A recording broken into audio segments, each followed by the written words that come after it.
Hemisferios. Con Javier Pascual.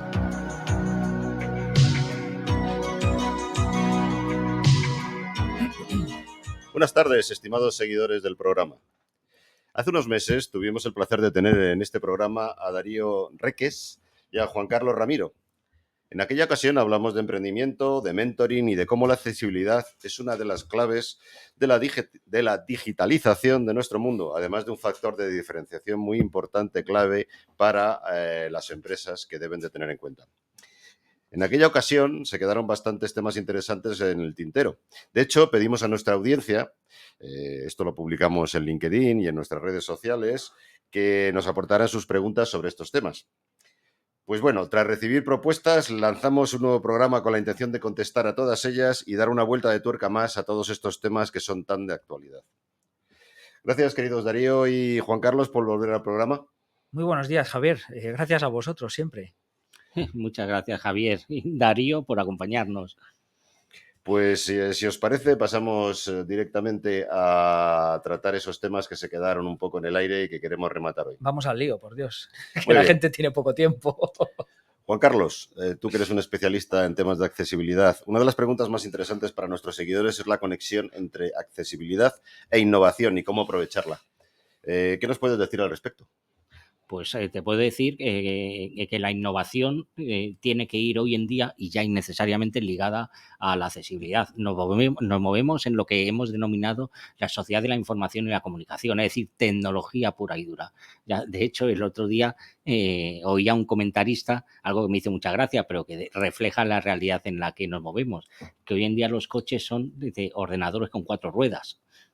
Efectivamente. Es tecnología pura y dura. Esto lo trasladamos a la sanidad, a la educación, al desarrollo de infraestructuras, al comercio, a las finanzas, a cualquier ámbito. Todo es tecnología hoy en día. Entonces, si todo es tecnología hoy en día, tenemos que dar el paso hacia la innovación tecnológica. Y la innovación tecnológica, antes cuando nuestro mundo se circunscribía a nuestro espacio, que era nuestro barrio, nuestro espacio físico, innovación poca, la oferta que veíamos en los comercios, lo que nos movíamos, sí, un nuevo negocio disruptivo, pero ahora cuando hemos entrado en que todo se hace con tecnología y que nuestro cliente es el cliente global que está aquí en Taiwán, en Australia, en Estados Unidos, dice, la competitividad ha crecido exponencialmente, solo podemos triunfar en el mercado y crear un nuevo negocio social, una sociedad mejor, con innovación. Y la innovación, si no queremos dejar fuera ahora ya a cientos de millones de personas, estoy hablando de cientos de millones de personas, ten en cuenta que el 20% de la población tiene alguna discapacidad o limitaciones. Si esto lo elevamos a los cerca de 7.000 millones de habitantes que hay en el mundo, son cientos de millones de personas, ¿no? El 20%. Entonces, o entramos con innovación, y la innovación solo puede estar basada en la accesibilidad tecnológica para todos, o nos quedamos fuera completamente y no desarrollamos un mundo como debe ser. Bueno, yo creo, Juan Carlos, además, que cuando hablamos de accesibilidad tampoco tenemos que hablar concretamente de gente con problemas de movilidad o gente que tiene problemas de visión. Es que la accesibilidad, como tú bien has dicho en algún otro programa, nos afecta a todos. En algún momento podemos estar con una pierna rota, en un momento dado vamos a ser mayores y nos va a costar entender algunas cosas, bueno, pues nuevas tecnologías, como está pasando hoy en día la gente mayor, con los bancos, etcétera, etcétera. En general, la accesibilidad, tal como la debemos entender, creo yo, es hacer que las herramientas sean amigables, ¿no? Que se decía antes también, ¿no? Que sean amigables y que sean utilizables por la gente, ¿no? O sea, es muy amplio, porque yo creo que solamente hablar de gente con discapacidad creo que es dejarlo en un plano demasiado limitado, ¿no? Yo creo que la accesibilidad a la digitalización hoy en día está ante la de juicio, además, porque todos sabemos lo difícil que es a veces manejar algunos programas y algunas aplicaciones, ¿no? Y la gente no son intuitivas, no son amigables, ¿no? Entiendo que ahí llega la accesibilidad. Sí, y de hecho yo siempre hablo de personas con discapacidad mayores o limitaciones. Y con limitaciones, porque con limitaciones ahí entra toda la capa poblacional que supera el 60%, que no son duchos, que no son hábiles, que no trabajan directamente ni dominan la tecnología. Es el 60, el 70% de la población, de nuestros familiares, de las personas, de los profesionales que trabajan en comercios, como administrativos, que no trabajan directamente en ello. Y la limitación en cuanto a formación y a uso de las tecnologías es una discapacidad muy seria, igual que el idioma. Entonces, por eso introduzco personas con discapacidad mayor o limitaciones, porque con limitaciones, como tú bien has dicho, Javier, dice, entra prácticamente toda la población en un momento o en otro. Y en una población, si hay algo que tiene la sociedad tecnológica, es que cada vez va más deprisa. Y el ciudadano, que es el receptor de servicios, de productos y servicios, cada vez se está acostumbrando a ir más deprisa y a gestionar su tiempo de manera. Entonces, la accesibilidad y la usabilidad de los entornos, productos, servicios y entornos, quizá una de las mejores cualidades que tiene es que gestiona mejor tu tiempo, te permite hacer las cosas más fáciles, más rápido, y es para todos, efectivamente. Darío, ¿ibas a comentar algo? Sí, es que escuchándolo, efectivamente, yo conozco a Juan Carlos desde hace ya muchos años, afortunadamente, y siempre le he escuchado hablar de usabilidad. Y es que da la impresión, cuando hablamos de accesibilidad, en la mente colectiva siempre nos vamos precisamente a un sector de la población que realmente tiene, bueno, pues ciertos problemas normalmente físicos, ¿no? Ya digo, de alguna imposibilidad de movimiento o simplemente visual o demás, y tendemos a etiquetarlo así. Pero ¿cuántas personas, y yo tengo 42 años ahora, cuántas personas mayores de 45 no sufren de presbicia? O sea, es que hay gente que si no tiene gafas no puede leer. Y eso en una oficina es un problema. Y eso manejando una máquina es un problema. Y eso conduciendo es un problema. Entonces, cuando nosotros hablamos de accesibilidad, y Juan Carlos menciona la accesibilidad tecnológica, el hecho de que yo tenga la facilidad o rapidez y agilidad de que en las herramientas que estoy utilizando, si en un momento dado me he olvidado las gafas y no tengo posibilidad de conseguir otras, de que la aplicación o la tecnología de ese momento me lo diga con una voz, para mí es un problema resuelto. Y realmente le vale a una persona que tenga una discapacidad más acusada, por supuesto, pero le vale a una persona con presbicia, simple y llanamente. O una persona que esté jugando a su deporte favorito un fin de semana, se lesiona una mano, concretamente la mano con la que escribe, y la tecnología, gracias a que alguien ha pensado en la accesibilidad y usabilidad, permite que él cómodamente, con la otra mano, que no es la que suele usar, pueda utilizar las herramientas que utiliza. Entonces, realmente a lo mejor nuestro trabajo, Juan Carlos, consistiría más en concienciar de que la usabilidad general, porque al final discapacitados somos todos en algún aspecto, todos. Hasta que alguien piensa, y cuando ves la innovación realmente aplicada, dices, hombre, mira, alguien ha pensado en la solución. Esto se ve mucho en, por ejemplo, los productos domésticos del hogar. Estoy hablando de cómo se abre el detergente y cómo se cierra el detergente. O sea, eso está muy pensado, ¿no? O los productos para las mamás. Cuando hay un bebé de por medio, cómo se pliega un carrito, cómo se mete en el coche, cómo se conecta el capazo al cinturón, todas esas cosas. O sea, hay departamentos de diseño que han invertido muchas horas en hacerlo muy fácil para tontos, porque, vamos, para tontos, no lo digo de forma peyorativa, sino en el término de que gente, que exactamente, una forma de hablar, en el sentido de que hay veces que no has tenido nunca contacto con una herramienta y alguien ha tenido la capacidad de decir, oye, pues para el que no la haya visto nunca es 1, 2 y 3. Algo tan sencillo como eso. Y eso, estés donde estés, nos gusta a todos. Nos gusta a todos. En todo tipo de herramientas, en las tecnológicas, en las manuales, en absolutamente todas.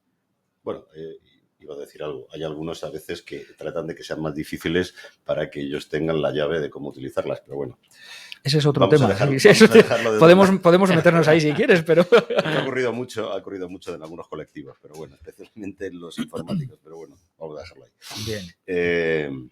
Seguimos. Otra de las preguntas habituales, Juan Carlos, esto es para ti también, por supuesto, y para Darío, a que apostille como a él le parezca bien. ¿Cuáles son las herramientas que tenemos a nuestro alcance para implementar la accesibilidad en la digitalización de nuestros procesos? Pues más que herramientas, hablaríamos ya, entraríamos en diseños de entornos y de software de aplicaciones. Pero afortunadamente, la mayoría, como bien ha dicho Darío, la mayoría de los productos necesitan algo detrás para funcionar. Estos son las aplicaciones, el código, el software.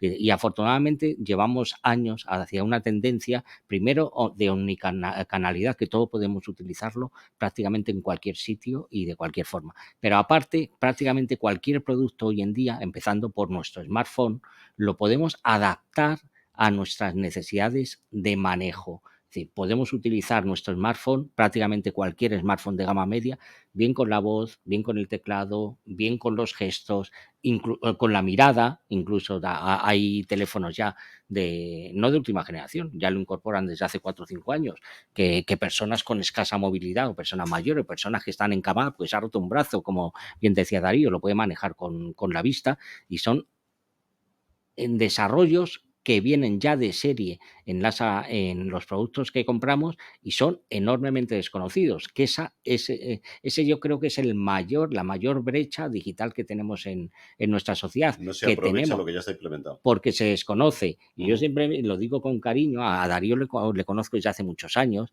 Creo que incluso las grandes compañías cometen errores marketingianos básicos, como es enseñar lo que tu producto, que efectivamente has invertido decenas y decenas o cientos de horas en desarrollo, en investigación, en innovación, luego no lo dan a conocer. No se da a conocer, por ejemplo, que la bombilla inteligente para una persona mayor o para una persona que está cocinando, que no le pasa nada, la puede manejar con la vista y decir: bombilla X, enciéndete.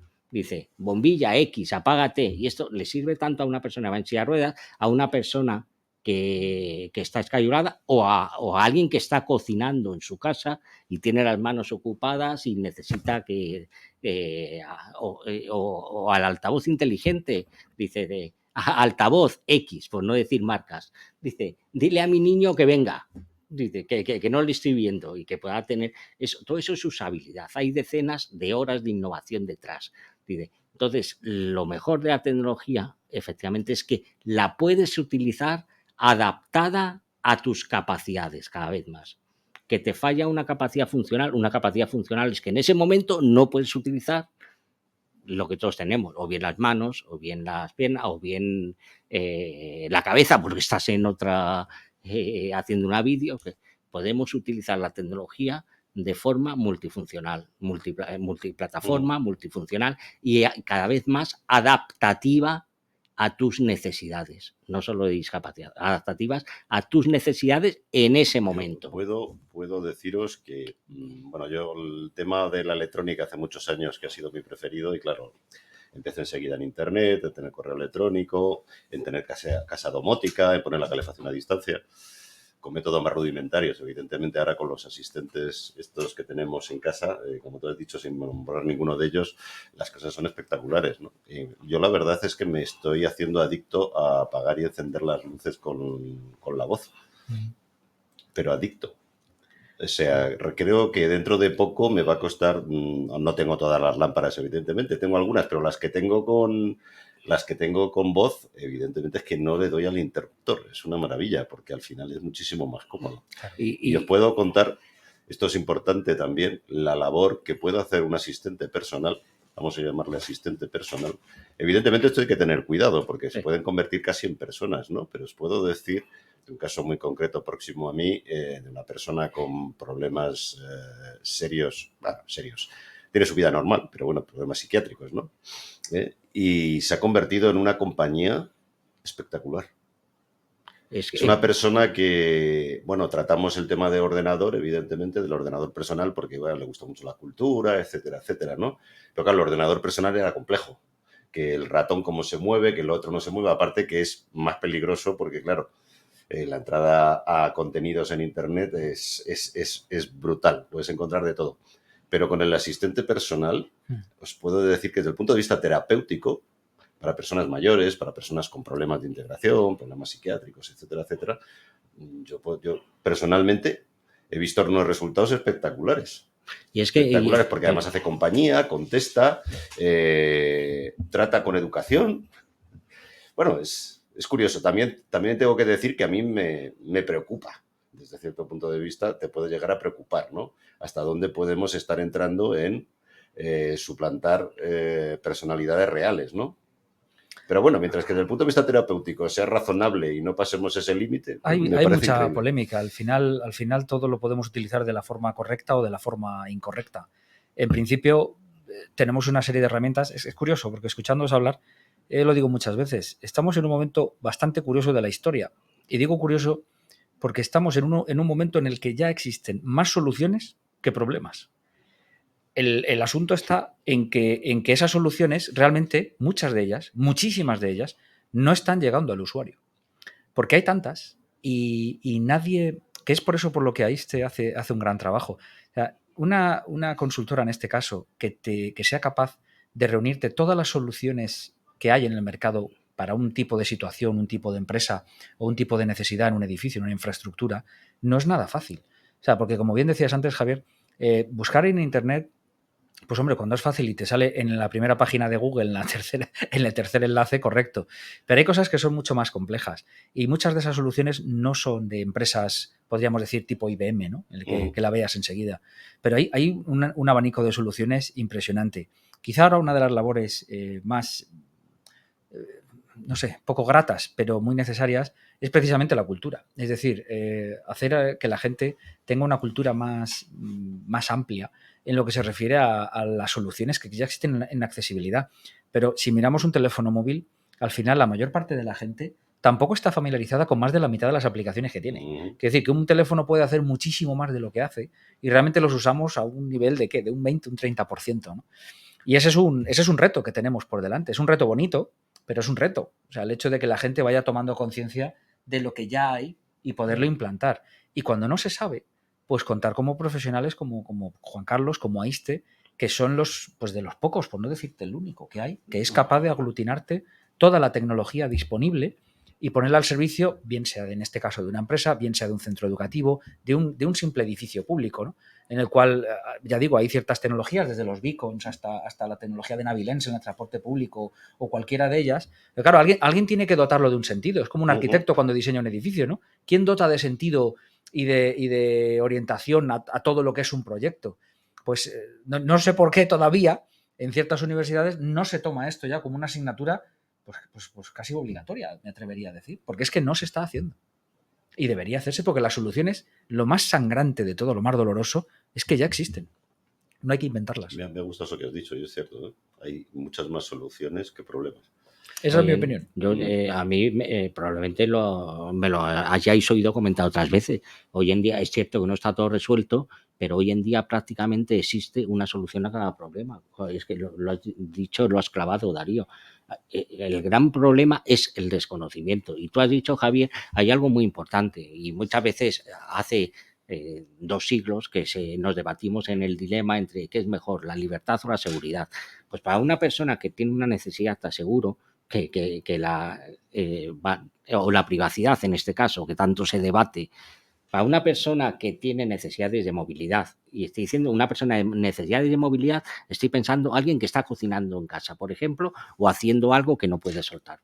El tener autonomía para gestionar su entorno, esa es la mayor seguridad y la mayor libertad. Por supuesto. En el caso de las personas mayores, dependientes, en este caso sí, o personas con grave falta de movilidad, el que puedan subir una persiana, encender las luces, encender la televisión, enseñarles, una vez que les has enseñado, les genera un entorno amigable y de seguridad que les va a evitar problemas psicológicos, problemas de ansiedad y libertad. Y en su propia casa. En su propia casa. Y eso es innovación. Y toda esa innovación existe, y para mí quizá la mayor innovación que pueda llegar a existir, como dices, Darío, es conseguir difundir, que haya alguien que difunda de manera universal todo lo que existe y la utilidad de crear cultura. A lo mejor deberíamos ponerte un programa de televisión, Juan Carlos. Y bueno, para que pudieras hablar de ello. Va camino de tener un programa de radio. Mira, O sea, ¿recuérdanos tu empresa? AISTE, Accesibilidad, Inteligencia Social y Tecnología. Vosotros tenéis soluciones y podéis gestionar ese tipo de apoyos a otro tipo de empresas que no las controlan. Tenemos el conocimiento de todo lo que existe en el mercado, lo mejor probado por nosotros, porque lo que no me gusta es promocionar, ni enseñar, ni aplicar algo que sé que no funciona al 100%, todo está probado por nosotros. Cuéntanos algún ejemplo de diferenciación que haya provocado, que haya generado la accesibilidad.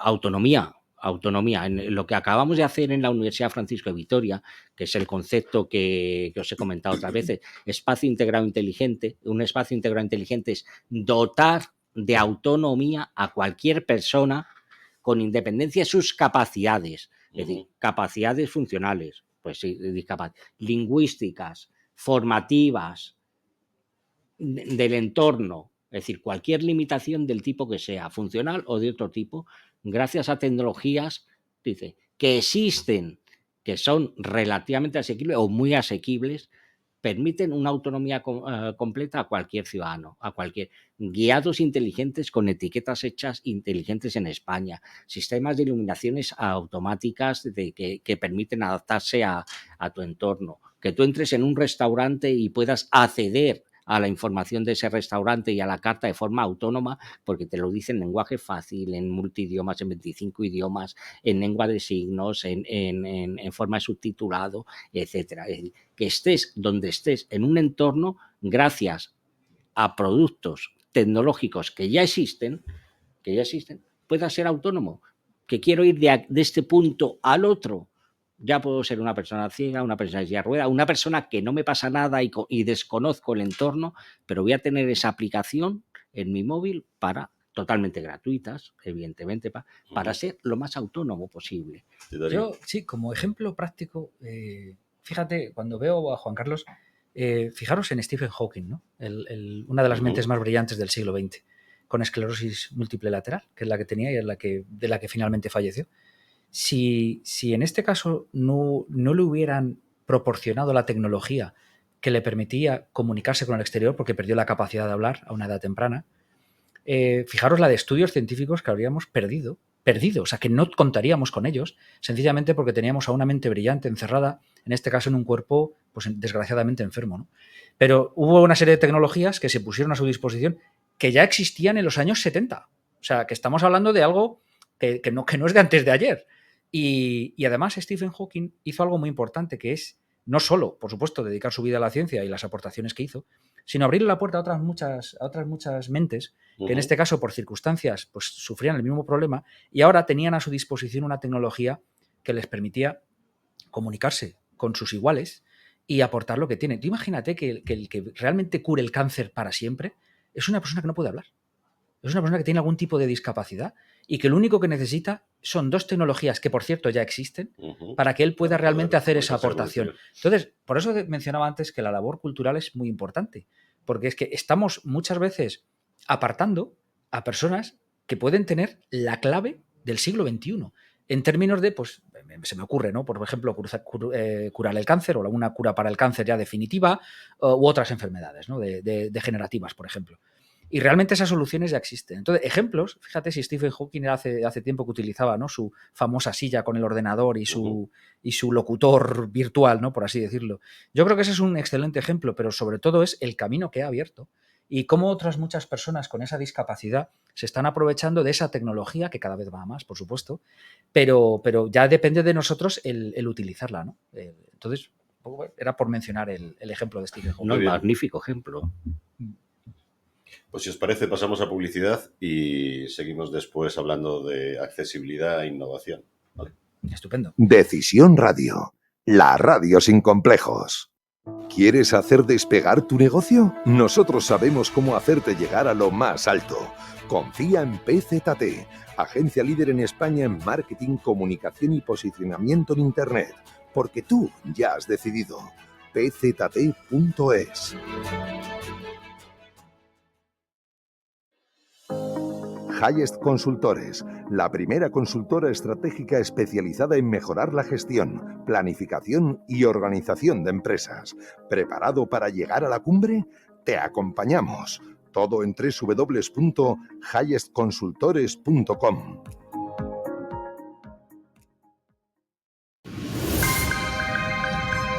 Tributalia SL, profesionales del derecho y la empresa.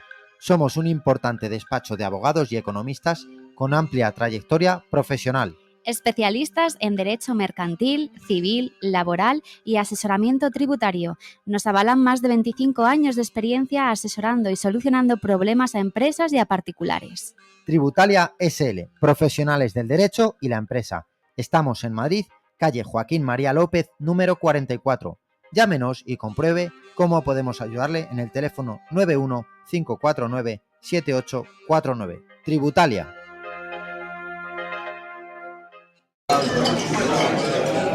Pablo, ¿no estás cansado de que se te empañen las gafas? Pues sí, la verdad es que sí. ¿Sabes quién tiene la solución? ¿Quién?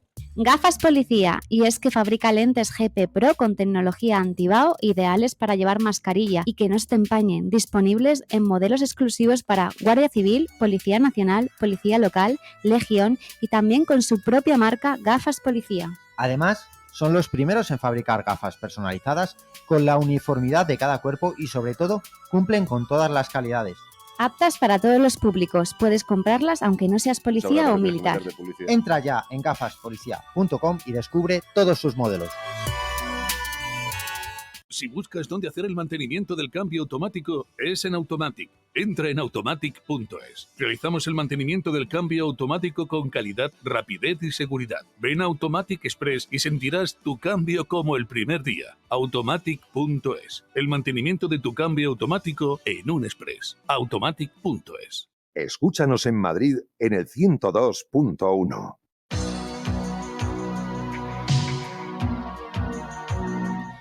Sí, dejamos antes nuestra primera parte hablando de factores de diferenciación, ¿no?, que nos pueden traer el tema de accesibilidad. Y creo que, Darío, tú querías traer algún tema de actualidad, ¿no? Cuéntanos. Pues mira, sí, aprovechando un poco la conversación que estamos teniendo tan bonita, quería hablar un poco del apartado DEI, de lo que las compañías a nivel internacional llaman DEI. Esto es de Dinamarca y de España y de Italia, ¿no?, que es diversidad, equidad e inclusión.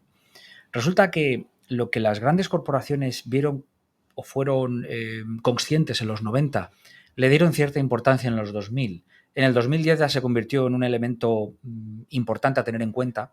Uh-huh. A partir del 2020 está consistiendo en una herramienta que están utilizando sobre todo como elemento diferenciador a la hora de hacer negocio, a la hora de destacar. Y es porque hay compañías que, lógicamente, con un volumen grande de empleados, juntan pues varias nacionalidades, juntan varias culturas y juntan varias sensibilidades y luego, por supuesto, pues diversas capacidades, ¿no?, que es lo que estamos hablando. Y están apostando, afortunadamente ahora se está empezando a apostar, cuando he dicho ahora, me refiero al 2022 prácticamente, Uh-huh. que es cuando se está empezando realmente a demandar. Cuando los teléfonos suenan y las empresas llaman es cuando dices, hay demanda, ¿no? Ahora es cuando están llamando. Para pedir este tipo de formación. Porque lo que no quieren es algo hueco.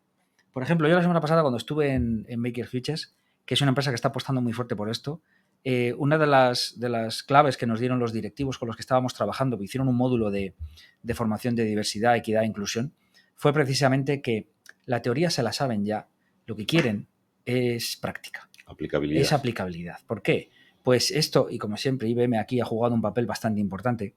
IBM ha sabido sacar el jugo de su diversidad cultural como nadie más, en el sentido de innovación. Entonces, se están dando cuenta de que se puede aprovechar las distintas culturas, las distintas nacionalidades, las distintas capacidades como un elemento que realmente te lleve al siguiente nivel.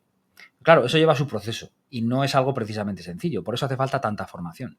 Entonces, ahora mismo las empresas como AISTE, que proporcionan este tipo de capacitación, pues son tan importantes. Y repito, ahora mismo afortunadamente sí que está habiendo por fin ese cambio cultural, ese chispazo de decir, es que necesitamos hacer de esto que tenemos, que ya lo tenemos. O sea, es que estamos hablando de empresas que ya tienen esa diversidad cultural, que ya tienen ese corporativismo multinacional, ¿no?, y que ya cuentan con esos recursos. Lo único que tienen que hacer es darle sentido y orientación. Y afortunadamente ahora lo están empezando a cumplir, ¿no? Y es curioso porque la misma compañía, cuando imparte la capacitación, ya lo venden como tal, ya lo exponen como tal. Es decir, no es que esto es muy importante para nosotros, es obligatorio, pero es que es importante que todos seáis conscientes de que la diversidad, la equidad y la inclusión es el siguiente nivel. Es el siguiente nivel en el que todos estamos. Y ese momento ha llegado. Entonces, pero sí están pidiendo efectivamente que sea práctico, que sea aplicable, que sea usable, que es la palabra que utiliza muchísimo Juan Carlos, ¿no?, que es donde realmente está el valor diferencial. En que tú puedes llegar a una empresa y darles un tostón con un PowerPoint de hora y media de lo que es la teoría y de la típica foto de estos que están mirando en una valla, ¿no?, y son de distintas alturas y llevas distintos cajones y entonces los igualas para que vean todos lo mismo. Bueno, pues esa es la foto que utiliza todo el mundo cuando hablamos de equidad, ¿no? Pero va mucho más allá de eso. O sea, estamos hablando de cómo utilizar toda la herramienta, toda la cultura que tiene una organización, de forma que realmente cada uno pueda aportar lo que tiene y se puedan compartir opiniones, muchas veces contrarias o disonantes, en un entorno seguro en el que realmente se llegue a alguna conclusión. Entonces, es un esfuerzo, pero es un esfuerzo que si se hace empieza a pagar beneficios. Me está recordando, porque trato de entender exactamente cómo será esa formación, que me parece interesantísima. Bueno, yo he estado trabajando en multinacionales de 150.000 personas con diferentes culturas. Evidentemente jugábamos también a esto, al networking, ¿no? A hablar de, bueno, no todos pensamos igual, ¿no? Somos diferentes. Yo me acuerdo de un curso que me dieron hace muchos años ya, la SEPI, cuando trabajaba con la SEPI. Tenemos una formación extraordinaria que se llamaba Intercultural Skills, que yo creo que era un precursor de lo que tú estás comentando. O sea, ahí lo que tratábamos de fomentar con un consultor era entender las diferentes culturas y cómo, entendiendo las diferentes culturas de una organización, se puede llegar a obtener más valor a lo que es el trabajo en conjunto, ¿no? Porque cada uno aporta una parte diferente. Pero a veces son conductas reactivas, o eran reactivas, ¿no? Porque dices, bueno, estos son cuadriculados, los alemanes son cuadriculados, no, estos son demasiado creativos. ¿Cómo crear valor con todo eso, no? Entiendo que el tema va por ahí, ¿no? Me imagino, ¿no? De crear valor y crear digamos, iba a decir cultura, ¿no? Una integración de diferentes culturas y de formas de pensar, ¿no? Efectivamente, la base al final consiste en, primero, tener un lugar donde podamos exponer lo que queremos con mucha claridad. Es decir, la definición de propósito siempre tiene que estar muy clara en términos de lo que realmente estamos persiguiendo. De ahí que sea tan importante cuando compartimos la visión, propósito de una compañía, ¿no? Entonces, eso tiene que estar diáfanamente claro. Los objetivos tienen que estar perfectamente definidos y perfectamente claros. Y luego, la ventaja está en que cuando tú ya empiezas a juntar distintos perfiles, tengan la libertad de decir exactamente lo que piensan y cómo lo harían y cómo lo cambiarían y por qué. Entonces, cuando tú consigues esa energía y esa parte constructiva, dentro de que muchas veces va a haber diferencia de opiniones y van a estar reñidas. Eso pasa en el mundo científico todos los días y no pasa nada, ¿no? De hecho, Eso es bueno. enriquece, Claro, con el método científico enriquece. Oye, pues yo estoy en desacuerdo. ¿Por qué? Y se argumenta y se hace bien. No como se hace en el Congreso de los Diputados. No, hay un método para hacerlo bien, ¿no? Y que realmente sea productivo. No descalificando la opinión. No descalificando, efectivamente. O sea, y realmente apoyando un poco tus argumentos con ciertos hechos, o sea, no opiniones, ¿no? Sino con ciertos hechos. Entonces, realmente, y repito, o sea, sé que aquí en un podcast suena muy bien, o sea, lleva su proceso y hay que invertir en ello y necesita formación y necesita un rodaje.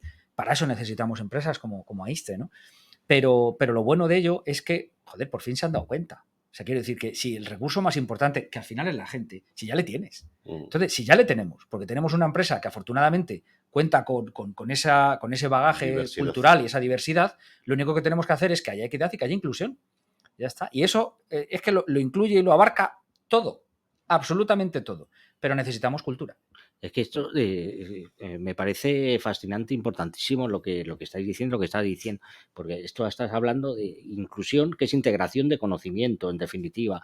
Yo lo llamo compartir conocimiento. Y a mí mis padres me enseñaron que en la vida siempre hay, desde que naces hasta que mueres, con toda la humildad del mundo. La humildad también abarca a saber escuchar y adquirir conocimientos de otros porque unas veces tendré yo razón, otras veces yo sabré más que tú, otras veces sabremos más, pero el compartir ese conocimiento es lo que te hace seguir evolucionando como persona y como profesional. Y en las grandes empresas, como bien decís, ya tenéis el capital humano y tenéis toda la heterogeneidad de perfiles, empezando por hombres, mujeres, y el perfil que sea, dice, de todas las edades, de todo tipo de formación y con todo tipo de experiencia. Entonces, si el capital, la simiente ya la tenéis, entonces aprender a compartir, porque aprender a compartir y conviviendo día a día con ese conocimiento es como nos nutrimos y como generamos una sociedad mejor.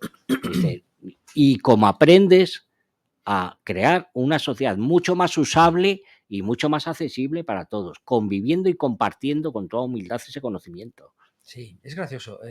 Cuando trato de pensar en un ejemplo, me viene uno que es muy gráfico. Todos conocemos a la Ford Motor Company, ¿no? Sí. Ford, el fabricante de automóviles. Ford fue la primera fábrica de automóviles que empleó el sistema de fabricación en cadena. En cadena, lo cual supuso bajar los costes y dar acceso a una población pues de clase media, ¿no? Acceso al automóvil. Si os digo de dónde viene la idea, es curioso porque Henry Ford yo soy un auténtico admirador de Henry Ford por muchos motivos, pero uno de ellos es que sabía rodearse de gente que sabía más que él. Y entonces, y les dejaba opinar y les dejaba hablar, ¿no? Pues resulta que uno de los jefes de operaciones, es que no recuerdo su nombre, no sé si era Charles algo, me parece que se llamaba. Resulta que en una visita o en un trabajo anterior había trabajado en un matadero. Y resulta que en un matadero, cuando tú matas a las reses, van colgadas en ganchos y las van moviendo pues por ganchos, ¿no? Y entonces él, cuando llegó a la Ford Motor Company, dijo, joder, pues si es que realmente, si nosotros empezamos a colgar los motores y las piezas de ganchos y empezamos a moverlas, reducimos el trabajo de todo el mundo. Y realmente la idea de fabricar un coche en una fabricación en línea, viene de un matadero, que no tiene nada que ver con un automóvil, ¿no? Y sin embargo, el aplicar esa solución que viene desde fuera a tu propia fábrica, pues cambió radicalmente el mercado mundial. O sea, que es que no estamos hablando de un cambio insignificante o pequeño, ¿no? Es que fue impresionantemente grande. Y fue sencillamente por incluir esa diversidad de opinión, ¿no? En este caso, y prestar atención a alguien que venía de un matadero. O sea, decir, oye, pues efectivamente esta idea puede funcionar, ¿no? Y fíjate hasta dónde llegó. O sea que... Bueno, yo creo que cuestionarse las cosas, yo siempre he dicho que es importantísimo, ¿no? La gente que no se cuestiona las cosas sigue haciéndolas siempre igual y al final, bueno, son un freno para el desarrollo humano, ¿no? Eso es. Sobre todo el asumir cosas es tremendo. Yo me he encontrado en comercio, bueno, tú trabajas también con ventas, pero yo cuando he llegado a empresas en ventas, lo típico, ¿no? No, este cliente no funciona porque ya fuimos, digo, ¿pero cuándo fuiste?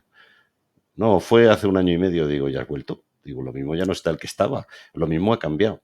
No, es que además me dijeron, digo, a lo mejor si vamos resulta que ha cambiado y puede ser un buen cliente para nosotros ahora. Pero te encuentras que a la gente le gusta asumir cosas. Y eso es el verdadero freno para el desarrollo humano, la asunción, el asumir que las cosas siguen siendo iguales, no cuestionarte que las cosas cambian, que pueden ser diferentes, que se pueden hacer de forma diferente, ¿no? Bueno, de hecho, los grandes genios son los que cuestionan todo, ¿no? Evidentemente. Efectivamente. A mí me gusta, yo creo que lo has dicho muy bien, a la gente le da mucha pereza pensar. Es curioso, ¿no? Porque la facultad más grande del ser humano es pensar. Y sin embargo es la que más pereza nos da. Yo quería tratar otra pregunta hoy ya que conecta con esto, que es el cómo salimos de la zona de confort, ¿no? Bien. Porque esto está ligado directamente con la zona de confort, donde todos nos encontramos a gusto, ¿vale? No vaya a ser que tengamos que hacer algo para lo que no estamos preparados o que no nos permita tomarnos el cafetito a las 12, irnos a comer a la 1 y luego irnos a acostar a las 10. Me vais a permitir un matiz de 30 segundos nada más. Sí, claro. Es que me ha encantado lo que te he escuchado, Darío, y de que la gente está empezando a estar acostumbrada a no pensar. Bueno, yo con el tema de la accesibilidad, con los productos, digo que la capacidad de investigar que nos enseñaron nuestros padres la estamos perdiendo. Investigar, cuando te mandaban a hacer un trabajo del colegio, te tenías que ir a la biblioteca para hacer un trabajo de literatura de Jane Eyre o documentarte, sí. Documentarte, esa capacidad, o se te rompía la pata una silla y tenías que arreglártela tú y bajar a coger la cola. Esa capacidad de investigación la estamos perdiendo y es un error humano enorme. Y esto yo lo digo como un error social tremendo. Dice, porque compramos un producto, nos compramos un móvil que vale 300, 400, 1.000 euros o una televisión y no dedicamos nada a investigar qué es lo que puede hacer ese producto por nosotros. Y a lo mejor nos puede arreglar muy mucho nuestra vida. ¿Sabes? Ostras, pero si es que me habla, si es que lo puedo encender con la voz, si es que, dice, lo puedo hacer así y lo puedo manejar. Dice, no dedicamos nada a investigar lo que tenemos. Dice, es decir, a pensar. Dice, bueno, me he comprado voy a pensar qué puede hacer por mí, ya que he pagado. Y nos podemos llevar verdaderas sorpresas de lo que puede hacer por nosotros. Completamente de acuerdo. Completamente de acuerdo. Darío, ¿cómo salimos de la zona de confort? ¿Qué podemos sugerir a esta pregunta? Es una pregunta interesante. Al final todos se dice, ¿no?, que el hombre es un animal de costumbres. Y es completamente cierto, va en línea con lo que estamos hablando. Al final todos nos acostumbramos a ciertas cosas y nos resulta, ¿no? Nos da rabia que nos cambien las rutinas y demás. Salir de la zona de confort es, per se, ya de base, es incómodo siempre. Por eso es salir de la zona de confort, ¿no? Es muy incómodo. Implica pensar, implica energía, implica movimiento. Inseguridad, ¿ves? Inseguridad. Entonces, lo primero, y casi como ingrediente fundamental, es tener ganas. Es tener algo que te motive a hacer lo que tienes que hacer. Es decir, que el premio aquello que realmente quieres merezca la pena. Porque si no hay algo que tire de ti y que te produzca esas ganas, es muy difícil romperlo porque es muy incómodo. O sea, realmente es muy incómodo. Yo cuando pienso en Juan Carlos, si cualquier persona pudiera analizar el esfuerzo que le supone a este hombre levantarse por la mañana y hacer todo lo que tiene que hacer para estar aquí con nosotros hoy hablando en la radio, Por o sea, cualquier supuesto. persona diría, es que yo no sé si me compensa hacer todas las cosas que hay que hacer para poder estar aquí un ratito, ¿no? Y sin embargo, él, las ganas que tiene y la vocación que tiene pueden con todo. Y él, con tal de hacer un mundo más accesible, es capaz de mover una montaña con 2 manos. Pero las ganas hacen que él pueda salir de su zona de confort muy a menudo, ¿no? Yo creo que en esta sociedad, ya me voy a poner un poco generalista, pero lo veo un poco en amistades, en compañeros y demás, y es lo que decía Juan Carlos ahora mismo cuando compran un producto, que hemos perdido esa capacidad de investigación, es que veo que a la gente le faltan ganas. Quizá a lo mejor porque vivimos en un momento en el que todo es muy fácil, o a lo mejor más fácil de lo que ha sido hace 30 años, hace 40 años, pero la gente tiene pocas ganas. Y es una pena, porque realmente las ganas es lo que te empuja, es lo que te mantiene con esa chispa de ilusión de conseguir algo que realmente te gusta, ¿no? De que realmente te satisface. Y las personas que tienen eso, Javier, las personas que tienen esas ganas son las que con más facilidad y con más frecuencia salen de esa zona de confort. Te voy a comentar algo a ver qué opinas. Yo creo, como recomendación al que tiene una empresa o el que quiere emprender, yo creo que al final, y es algo que utilizamos en las empresas muchas veces, es la gente sale de la zona de confort porque tiene alguien que le motiva, alguien a quien seguir. Y yo creo que el problema que tenemos hoy en día quizá es que nos faltan líderes. Es igual que los blue collars, los champion que buscamos cuando intentamos, ¿no?, en las empresas introducir cambios, ¿no?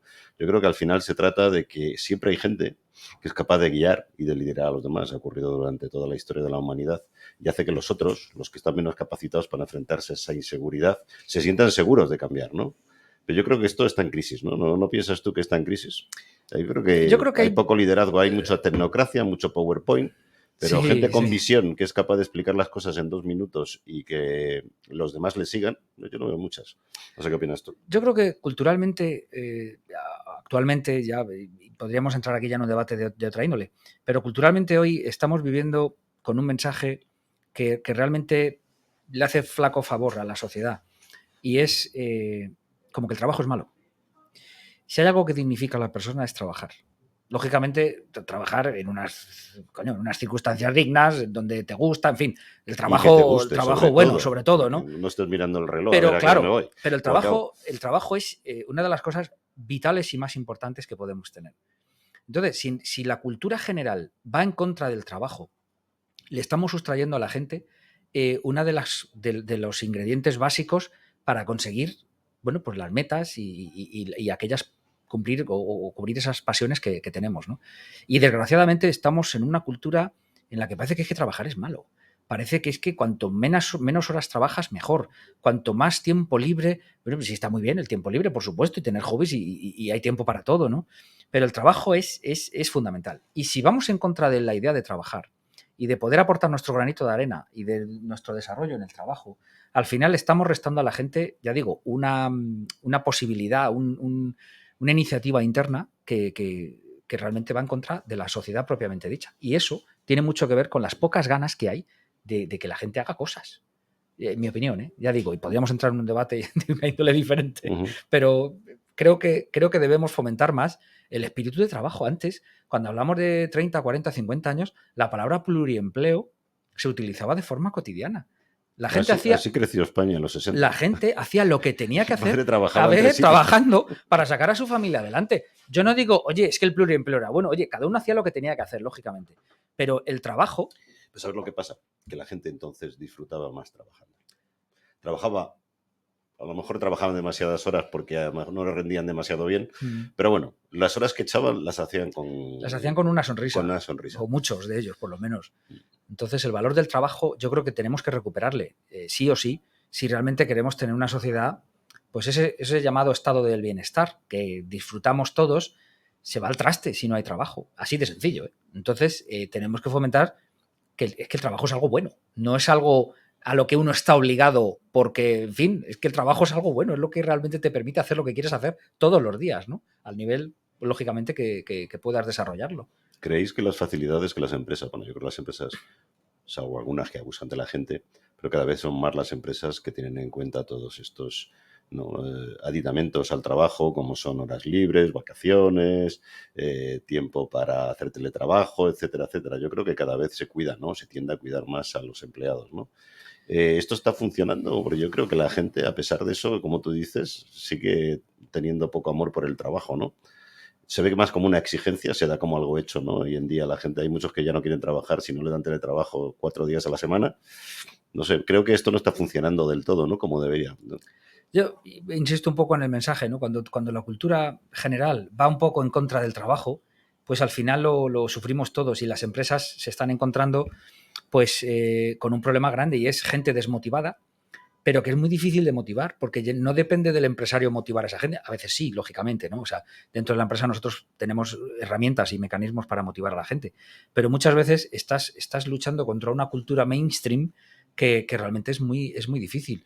Y tengo un caso muy cercano y pongo un ejemplo muy rápido de una chica de 22 años que su pasión era la cocina, estudió cocina y empezó a trabajar en un restaurante como, en fin, pues ayudando en temas de cocina.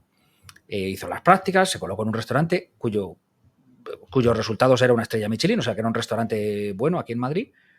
Y después de un año, cuando ella estaba muy bien valorada y iba a dar como el siguiente paso dentro del restaurante para ser encargada, bueno, pues decidió que ya no quería seguirlo porque, en fin, porque eso no era vida. Y que lo que realmente quería era vivir. Eso, una niña casi sin me apurar de 22, 23 años, que tenía que ponerse al mundo por montera y comérselo con patatas, vamos. Es decir, esto con ganas, repito, si tú tienes ganas y tal, pues deberías ir al siguiente nivel. Entonces, a mí cuando me cuentan ese tipo de cosas, pues me descorazona un poco, porque realmente le estamos quitando a la juventud algo que es muy importante, porque parece, hoy es que vivimos como una especie de sociedad infantilizada. Parece que es que todo el mundo es joven. No, o sea, hay ciertas edades en las que tú tienes que hacer las cosas. Y de los 20 a los 30 tienes que trabajar y tienes que aprender mucho y tienes que crearte profesión y tienes que crear experiencia. Y luego a partir de ahí llegarlo hasta donde puedas. Pero esto no puedes empezar a hacerlo a los 50 años. Puedes empezar a hacerlo, pero no es lo mismo. Ni tienes las mismas ganas, ni tienes la misma energía, ni la misma apertura mental. Entonces, cada cosa tiene su momento. Y cuando te encuentras a una generación que con poco más de 20 años le resulta difícil el compromiso, el trabajo propiamente dicho y el coger ese rodaje y esa experiencia fundamental en algo que has elegido tú, pues yo creo que tenemos que replantearnos muchas cosas, ¿eh? No. Bueno, yo creo que se habla mucho de esto, ¿no? De la sociedad, la falta de valores, yo creo que la falta de la cultura del esfuerzo. Somos sociedades muy desarrolladas en las cuales, bueno, es fácil dedicarte a la contemplación y hasta tienes un subsidio, ¿no? Hasta te pagan por ello. No me quiero meter en este tema porque es un tema... Lo sé, es que podemos ir donde no queremos ir. Vamos a diverger sobre lo que queríamos hoy, pero sí, yo creo que la cultura del esfuerzo se ha perdido, yo creo que es fácil. Bueno, hay que seguramente esta chica tendrá métodos seguramente para viajar, vivir, y bueno, y seguramente, bueno, pues estará subsidiada por alguien o por algo, está claro. Por alguien o por algo, efectivamente. No tiene esa moral del esfuerzo. Yo creo que hay cosas también que nos estamos dejando en el tintero, nos queda poco tiempo. Por ejemplo, hay alguna reacción que es importante en nuestros seguidores respecto a cómo manejar personas, no atascarse en el crecimiento, cómo crecer sosteniblemente, ¿no? Las claves de cómo crecer sosteniblemente. Si queréis, entramos Sí. y manejar bien las emociones, ¿no? Porque yo creo que al final esto está muy ligado con lo que decías tú antes, ¿no? Con la diversidad. Es el tema de manejar emociones. Las culturas son diferentes, reaccionamos todos de forma diferente, pero al final todos funcionamos por emociones, no nos olvidemos. Unos más fríos, otros menos fríos, pero al final terminamos siendo emocionales. Totalmente de acuerdo. A nivel empresarial es fundamental. Mira, yo tengo la suerte de que en este caso trabajo tanto con empresas muy grandes como con empresas pequeñas en distintas cosas, pero tengo la visión de ambas dos.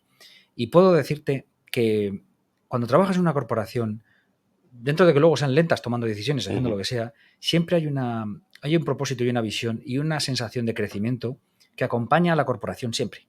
Y entonces esa capacidad de quiero promocionar, quiero un proyecto de más responsabilidad, quiero de alguna forma crecer profesionalmente, ayuda a la propia empresa a darle a sus trabajadores ciertas oportunidades, ¿no? De poder sentirse orgulloso, de desarrollarse profesionalmente, de contribuir con sus compañeros. Entonces, Todo eso en empresas de cierto volumen, de cierto tamaño, es posible y tienen, bueno, pues ciertos perfiles que lógicamente es lo que están buscando. Cuando nos vamos a la pequeña y mediana empresa, pues eso, imaginemos un taller mecánico, por ejemplo, ¿no? Que tiene 6 mecánicos y tiene 2 personas en administración. Claro, y te dice, vale, es que yo no soy Sodexo, yo no soy IBM, yo no soy... Entonces, ¿qué puedo hacer yo para conseguir que la gente esté más motivada o realmente un poco cumplir con esa parte emocional, ¿no? Al final, por pequeña que sea una empresa, tiene un líder que es el empresario o el autónomo, ¿no? Y realmente todos obedecemos o seguimos precisamente a ese carácter. Ese carácter lo que nosotros, o entiendo que la gente está buscando, es que podamos crecer. Y cuando digo crecer, muchas veces es a nivel empresarial hasta donde uno llega, pero queremos crecer en más aspectos. Queremos crecer en el aspecto personal y queremos crecer en el aspecto intelectual. Si nosotros proporcionamos esas herramientas, conseguimos que aunque la empresa sea pequeñita, la gente que la integra esté razonablemente contenta, ¿no? Y ya no hablo ni del propio sueldo propiamente dicho, ¿no? O de horas y tal, que la voy a dar por hecho, ¿no? Porque realmente en una encuesta, que recientemente creo que la hizo Gallup, ante los encuestados, la gente no abandona a sus trabajos, abandona a sus jefes. Y esto, ya digo, lo ha publicado Gallup hace no mucho, ¿no? Hace el año pasado. No abandona a sus puestos de trabajo, sino a sus jefes. Entonces, el componente de que una persona tenga fondo y realmente quiera crecer en todos los sentidos y dé la oportunidad a los demás. Y repito, muchas veces no es la empresa la que va a crecer, porque realmente tampoco tiene ese sentido, ¿no? Pero sí podemos dar herramientas a los demás para que crezcan con nosotros. Y eso lo imprime, en este caso, el empresario. Y esa sí que es una responsabilidad que tenemos que tener nosotros, como empresarios, a la hora de hacerlo todos los días. Implica ese crecimiento. Desgraciadamente, pues hay gente que no lo tiene. Entonces, bueno, pues para eso estamos los demás, para intentar inculcarlo. Muy bien. Si queréis, ya estamos en la recta final de hoy. Quizá podemos tocar el tema también, que creo que fue una pregunta recurrente, el tema de consultoría, mentoring. ¿Cómo podemos aprovechar este tipo de herramientas, este tipo de ayudas? Pues verás, ahora mismo vivimos en un buen momento en este sentido, porque incluso la pequeña y mediana empresa, sí, me refiero a los pequeños. Desde un autónomo hasta una empresa de 50 empleados, por ejemplo, están empezando a comprender que realmente necesitan ayuda externa. De la misma forma que tenemos un asesor que nos lleva las cuentas y un abogado que muchas veces necesitamos para ciertos trámites, pues se están dando cuenta de que se están dando pues golpes contra una pared, sencillamente por no buscar ayuda externa y hacer las cosas de forma diferente. Hoy hemos hablado de innovación. Cuando definimos innovación, porque claro, innovar, ¿no? Hay autónomos que te dicen, pero ¿qué voy a innovar yo si tengo una pequeña empresa? Si eso lo tienen que hacer las grandes, ¿no? Vamos a definir innovación en primer lugar. Innovación al final es solucionar un problema de una forma que sea nueva, es decir, algo que es nuevo, algo que es diferente a lo que ya existe. Podría diferenciarte del autónomo de al lado. Algo que es nuevo, que es diferente, efectivamente, y que soluciona un problema, básicamente. Esa es la innovación, ¿no? Nuevo, diferente y que soluciona un problema. Y hay muchas formas de llegar a eso. Entonces, hay veces, fíjate, en pequeñas empresas, y yo vengo de una ciudad pequeña, por ejemplo, en el comercio. Hay comercios que son tradicionales, que no son franquicias, que son de toda la vida. Me da igual una zapatería que una camisería, cualquier cosa, ¿no? ¿Y qué es lo que ocurre? Tú imagínate que entras en tu ciudad, una ciudad de 40, 50.000 habitantes, en este caso, entras en un comercio y el dependiente, en este caso, que es el dueño, te atiende él. Y entonces, pues, imaginemos que es una zapatería y tú empiezas a probarte zapatos y a lo mejor te pruebas, yo que sé, 8 pares de zapatos. Pero al final no compras ninguno, porque no te ha convencido ninguno, ¿no? Entonces, en este caso, el zapatero te ha dedicado media hora para no venderte nada. Y entonces, como esa es una persona a la que sueles ver, porque repito, es una ciudad pequeña, pues se pone de mala leche. Entonces tú te estás poniendo tus zapatos y te estás atando tus cordones y notas la mirada agresiva de la persona que quiere venderte unos zapatos y no puede. Y claro, ¿cómo te hace sentir? Pues te hace sentir muy incómodo, ¿eh? Porque dices, joder, macho. Que aquí no vuelvo. Claro, o sea, yo, pues, si cada vez que entre tengo que comprarte porque si no te compro me vas a mirar mal, pues aquí no vuelvo. Entonces, eso nos está pasando mucho en el comercio, ha pasado mucho en el comercio. Y me acuerdo en este caso de un cliente que sufría este problema, era de segunda generación, porque el comercio había sido de su padre, y la gente pues no tenía un buen recuerdo de esas miradas que emitía su padre, ¿no? Y él quería cambiar el modelo, decir, oye, pues yo tengo una tienda y yo quiero ser pues como Zara, quiero ser como Pull&Bear, quiero ser como Bershka, que la gente entre, que la gente toque, se pruebe, manosee, lo que sea, y si compra bien y si no, no. Pero lo que Y quiero es... fidelizarla. Eso es, quiero afluencia de gente, ¿no? ¿Cómo conseguimos eso? Bueno, pues al final la solución al problema costó 200 euros. Esa fue la innovación, que fue una lámina que pusimos en el escaparate con la imagen de un perrito que decía: este local reconoce nuestro derecho a husmear los artículos que hay dentro.